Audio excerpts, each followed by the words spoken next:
Assalamualaikum warahmatullahi wabarakatuh. Perkenalkan, nama saya Dani Rukmana dari Teknik Informatika dengan nomor NIM 2055201265.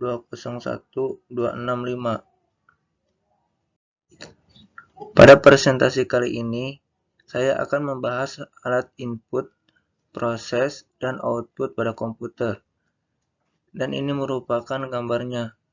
Untuk penjelasan lebih lanjut, yuk kita simak pembahasan berikut. Secara garis besar, komponen pada komputer terbagi menjadi dua, yaitu hardware dan software. Dalam sebuah pemrosesan input, proses, dan output merupakan perangkat keras komputer. Dan apa itu input, proses, dan output? Perangkat input masukan adalah perangkat keras komputer yang berguna untuk memberikan masukan pada data atau perintah dari luar komputer untuk digunakan dalam pemrosesan pada komputer. Perangkat pemroses adalah perangkat komputer yang bertugas menjalankan instruksi perintah atau mengolah data yang diberikan dari perangkat masukan agar menjadi sebuah hasil berupa informasi yang ditampilkan di perangkat output. Unit keluaran atau alat untuk menampilkan hasil pengolahan yang dilakukan oleh CPU dalam pengolahan output, yaitu hasil dari suatu proses baik berupa data maupun terbentuk informasi yang telah diolah.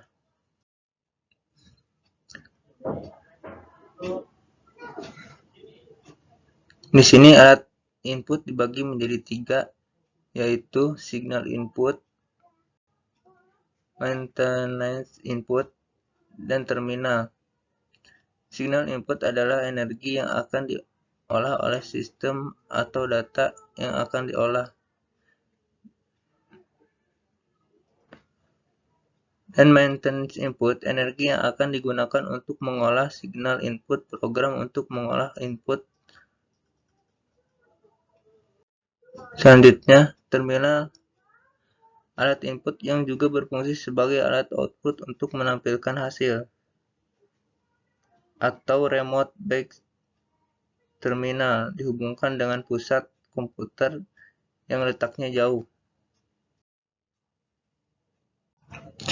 Dan untuk pengolahan terminal, di sini dibagi menjadi tiga, yaitu non-intelligent terminal, smart terminal, dan intelligent terminal.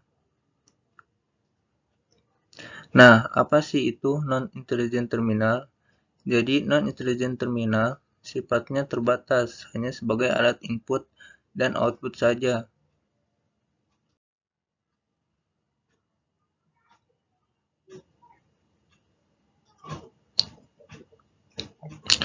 Dan berikut merupakan contoh terminalnya. Financial Transaction Terminal digunakan untuk Electronic Fund Transfer atau EFT menggunakan ATM, dan Point of Sale Terminal. Dan untuk jenis alat input sendiri dibagi menjadi dua alat, input langsung dan alat input tidak langsung. Alat input langsung, input yang dimasukkan diproses secara langsung oleh CPU tanpa terlebih dahulu dimasukkan ke media lain. Sebagai contoh, alat input langsung terdiri dari keyboard,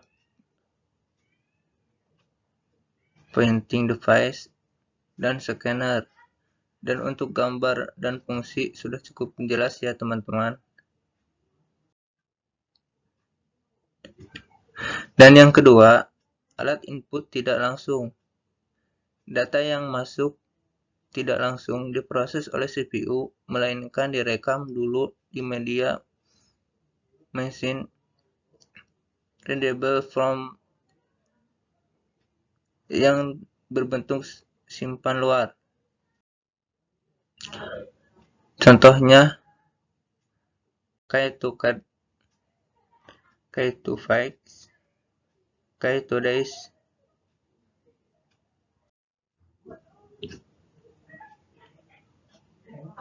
Dan pada pembahasan kedua, yaitu alat pemroses merupakan instruksi program proses untuk mengolah data yang sudah dimasukkan lewat alat input dan hasilnya akan ditampilkan di output. Alat pemroses dibagi menjadi 3, yaitu CPU, array processor, main memory. Nah, CPU ini merupakan tempat pemrosesan instruksi program pada komputer mikroprosesor. Ini disebut mikroprosesor array processor. Array processor main memory. Apa fungsi dari CPU? CPU berfungsi untuk mengawasi, pembimbing, mengontrol seluruh sistem komputer selama pemrosesan pengolahan,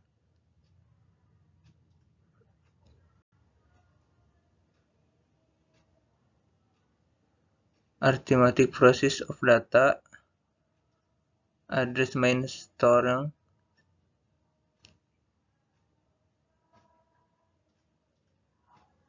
logical operasi lokal, storing information, sequencing instruction, dan on atau off input dan output. Pada bagian CPU terbagi menjadi 3. Ada contoh unit kontrol unit CPU, arithmetic, IC, and logic unit atau ALU, lalu register.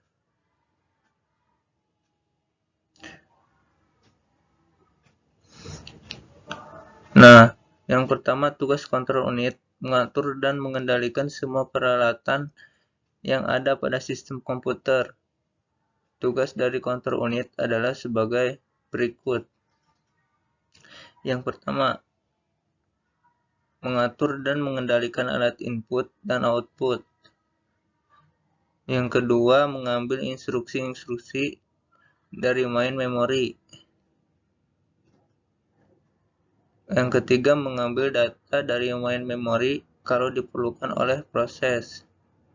Yang keempat, mengirim instruksi ke ALU bila ada perhitungan aritmatika atau perbandingan logika serta mengawasi kerja ALU. Yang kelima, menyimpan hasil proses ke main memory. Tugas utama dari yang kedua, tugas utama dari arithmetic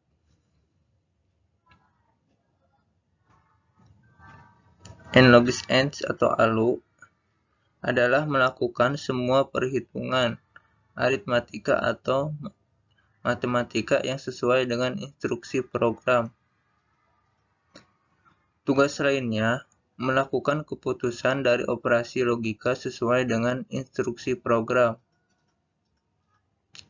Dan register merupakan simpanan kecil dengan kecepatan tinggi, lebih cepat 5 kali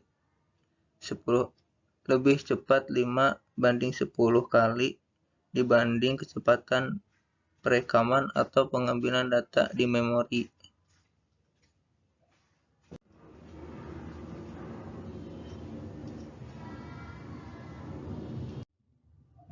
Oke, next. Macam-macam ingatan.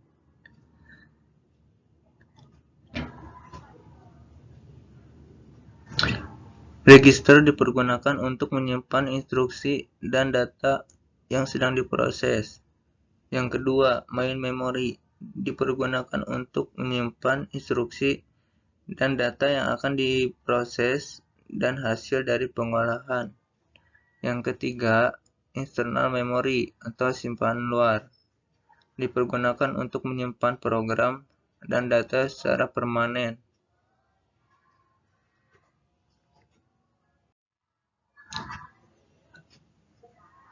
Jenis register berhubungan dengan instruksi. Instruction Register atau IR atau program register digunakan untuk menyimpan instruksi yang sedang diproses. Program counter atau counter atau instruction counter yaitu register yang digunakan untuk menyimpan alamat atau address lokasi dari main memory yang berisi instruksi yang sedang diproses. Selanjutnya, main memory. Ukuran dari main memory ditunjukkan oleh satuan, yaitu kilobyte atau KB sama dengan 1024 byte. Selanjutnya, megabyte atau disebut MB sama dengan 1024 KB atau kilobyte. Selanjutnya, gigabyte atau GB sama dengan 1024 MB. 1 byte sama dengan 8 byte.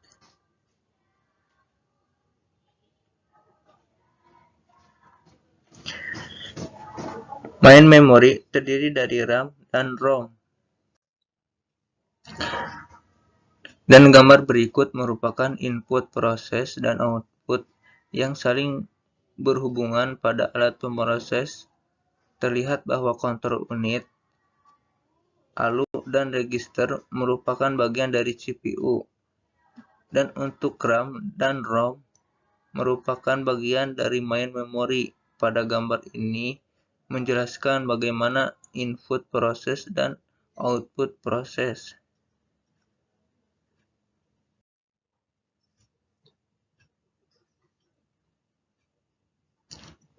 Lalu RAM, memori yang dapat diakses, yaitu dapat diisi dan diambil isinya oleh programmer. Struktur dari RAM dibagi menjadi 4 bagian, yaitu yang pertama, input storage digunakan untuk menumpang input yang dimasukkan lewat alat input. Yang kedua, program storage digunakan untuk menyimpan semua instruksi-instruksi program yang akan diproses. Terus selanjutnya yang ketiga, working storage digunakan untuk menyimpan data yang akan diolah dan hasil dari pengolahan. Yang keempat, output storage digunakan untuk menampung hasil akhir dari pengolahan data yang akan ditampilkan ke alat output. Terus ROM. ROM adalah memori yang hanya dapat dibaca saja. Programmer tidak bisa mengisi sesuatu ke dalam memori ini. Isi ROM sudah diisi oleh pabrik pembuat komputer berupa program-program pokok yang diperlukan sistem komputer, yaitu sistem operating system. Isi dari ROM tidak boleh hilang atau rusak. Bila terjadi demikian, maka sistem komputer tidak akan bisa berfungsi. Oleh karena itu, untuk mencegahnya, pabrik komputer merancang ROM sedemikian rupa sehingga hanya bisa dibaca saja supaya isinya tidak terganti oleh isi yang lain.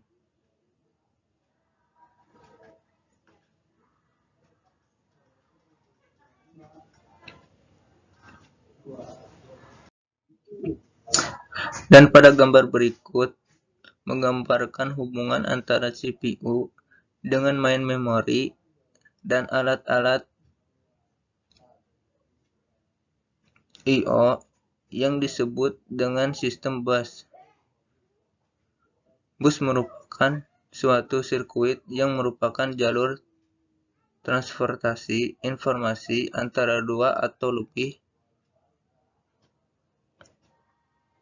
alat dalam sistem komputer. Bus yang berhubungan antara CPU dengan main memory disebut internal bus, sedangkan bus yang menghubungkan CPU dengan alat I/O disebut external bus. Nah, sekian video presentasi saya. Terima kasih. Wassalamualaikum warahmatullahi wabarakatuh.